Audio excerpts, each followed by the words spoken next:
दोस्त, आप समझ लो, आदमी कर्म जो होते हैं ना, बहुत इंपॉर्टेंट होते हैं। कर्म ही आपका भाग्य बदलता है, भाग्य बनाता है। जब तक आप कर्म नहीं करेंगे, आपका भाग्य नहीं बदलेगा दोस्त। इसलिए आप कर्म करिए और जीवन को सही दिशा में ले जाइए। सही दिशा में ले जाने के लिए आप अपने कर्म को करिए। ये जो हमारे कर्म है ना, कर्म ही नियति और प्रारब्ध और भाग्य का निर्धारण करते हैं दोस्तों। मेरे कर्म ही मेरी नियति, प्रारब्ध और भाग्य का निर्माण करते हैं, ये कर्म। इसलिए दोस्त, जीवन में जो घट रहा है वो भाग्य है आपका, और जो पूर्व कर्मों से संचित फल है वही भाग्य है। पूर्व सब कर्म आपने किया, पूर्व में जो संचित फल है वही कर्म, वह आपको भाग्य बनकर आ रहा है।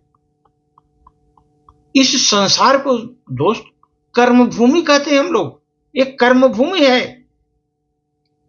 इस संसार में किया गया प्रत्येक कर्म आपका, चाहे अच्छे कर्म हो, बुरे कर्म हो, अनंत काल तक मनुष्य की मूल चेतना को सुख देता रहता है दोस्तों।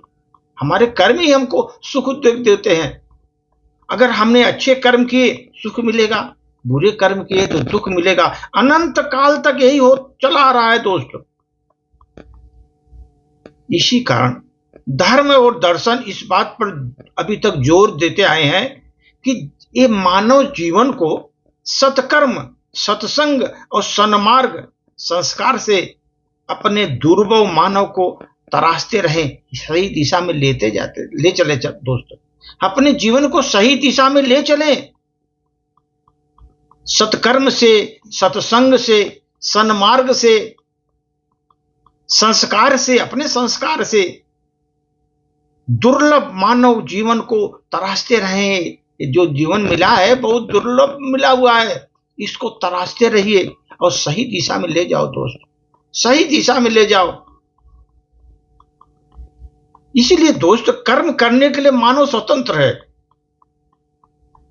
कर्म करने के लिए स्वतंत्र है। अच्छा कर्म करो, बुरा कर्म करो, आप स्वतंत्र हो, लेकिन उसका प्रतिफल भोगने से वो मुक्त नहीं हो सकते तुम। अगर आपने कर्म किया है, उसके प्रतिफल को आप मुक्त नहीं हो सकते। आपको कर्मों का फल तो मिलना ही मिलना है, आज नहीं तो कल मिलेगा ही मिलेगा। अच्छे कर्म करोगे अच्छा फल मिलेगा, बुरा कर्म करोगे बुरा फल मिलेगा। ये तो आपको घटित होना ही है जीवन में। जीवन में देखते होंगे दोस्त कि जैसा बीज आप बोओगे वैसे काटोगे। आम बोलोगे, आम बोओगे तो आम कटेगा, आम मिलेगा। बबूल बोओगे तो कांटे मिलेंगे। ये विधि का विधान है दोस्तों। ये प्रकृति का अटल सिद्धांत है, इसको हम बदल नहीं सकते। कितना भी आप कोशिश करो, ये अटल सत्य है, इसको हम बदल नहीं पाएंगे दोस्त। कर्म का फल होगा ही, जैसा बीज बोएंगे वैसा आपको फल मिलेगा। जब हम लोग जीवन में हमें क्या करना चाहिए, क्या करना चाहिए, ये हमें रामायण सिखाती है। रामायण आप पढ़ते होंगे तो आपको जीवन में क्या करना चाहिए सिखाते हैं, और जीवन में क्या नहीं करना चाहिए ये हमें महाभारत सिखाती है। क्या नहीं करना चाहिए, जब आप दोनों चीजें पढ़ेंगे तो आपको ज्ञान होगा कि रामायण से हमें क्या जीवन में क्या करना चाहिए और महाभारत से हमें क्या नहीं करना चाहिए, ये सीख मिलती है दोस्त। और जीवन को कैसे जीना चाहिए, जीवन को कैसे जिया जाइए, हमको जीवन कैसे व्यतीत करें, कैसे जीना है जीवन को हमको, ये हमें भगवत गीता से ज्ञान मिलती है। भगवान ने जो भगवत गीता अर्जुन को सुनाया था वो हमें जीवन की जीने की शैली सिखाता है। आप कैसे जीवन जिएंगे दोस्त। अभी आप सोचो, यदि भगवान आपकी प्रार्थना सुन रहे हैं, आप प्रार्थना कर रहे हो, भगवान आपकी प्रार्थना सुन रहे हैं, तो आपकी श्रद्धा बढ़ रही है, श्रद्धा बढ़ा रहे हैं। सोचो, भगवान आपकी प्रार्थना सुन रहे हैं, समझो आपकी श्रद्धा बढ़ा रहे हैं भगवान। यदि थोड़ा आपकी प्रार्थना सुनने में विलंब कर रहे हैं,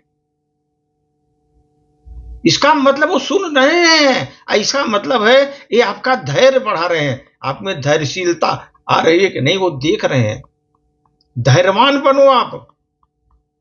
अगर भगवान आपकी प्रार्थना अभी नहीं सुन रहे हैं, आपका धैर्य बढ़ा रहे हैं दोस्तों। यदि वो आपके मत के अनुसार नहीं सुन रहे, आप जैसा चाहते हैं, उन्हें पता है कि आप स्वयं उस समस्या का हल निकालने में सक्षम हैं। आप निकाल सकते हो, छोटी छोटी बात है, समस्या का हल ढूंढो। तुम नहीं ढूंढ सकते, भगवान देखते हैं कि वो देखो ये आदमी हमको इतना हमको आराधना कर रहा है, लेकिन वो ध्यान नहीं दे रहे हैं, क्योंकि उसको मालूम है ये आदमी कैपेबल है छोटी छोटी परेशानियों को सॉल्व करने के लिए, ये खुद करने दो। वहां पर भगवान सोचते मुझे आने की क्या जरूरत है। दोस्त, समस्या का जो निदान है आपके पास है, इसलिए भगवान शांत रहते हैं, देखते रहते हैं आपके बुद्धि विवेक किस तरह यूज करते हैं दोस्त। धन्यवाद।